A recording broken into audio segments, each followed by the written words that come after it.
Senator Byrd's offices were literally covered from floor to ceiling with newspaper articles, plaques, framed photos, and other mementos from his 57 years serving West Virginia in Congress.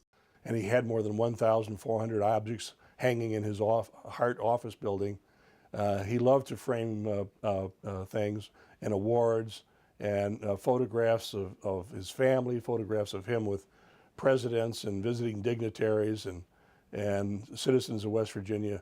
If he saw a picture like that, he just wanted to put it in a frame and hang it on the wall. Shortly after Byrd's death last June, Ray Smock and his staff at the Byrd Center went to Washington to pack Byrd's possessions and bring them to Shepherdstown. Trucks delivered large wooden crates containing many artifacts from the office walls, as well as 3,000 to 4,000 boxes filled with Byrd's papers, notes, and scrapbooks. Smock and his staff have spent much of the past year sorting and cataloging the contents.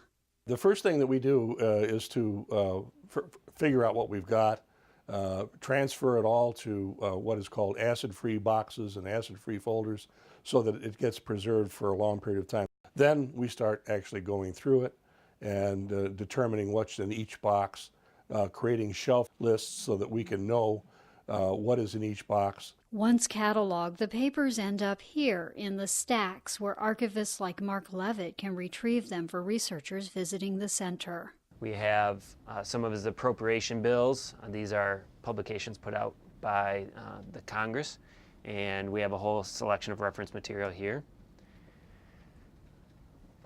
We have more of the sort of raw, unprocessed materials back here, and you can get an idea of just how large the collection is as we move down the rows here. While the walls here aren't nearly as full as Byrd's offices were, many framed photos and other items are on display. There are some personal items in the archives as well, like the lunchbox used by Byrd's coal miner father, and art objects like this 100-pound coal carving that had been on display in his Senate office. Not only do we have a tremendous number of records about the coal industry and about coal miners and their concerns and their issues over the many years, but here's the biggest piece of coal we have, and it's carved, a block of coal carved as a coal train. The center has copies of dictionaries, Bibles, and books that Byrd studied and marked with highlighter pens, making notes in the margins. There are also scrapbooks that his staff put together of events in which Byrd participated. Here's one from the Summersville Baptist Church in Summersville, West Virginia.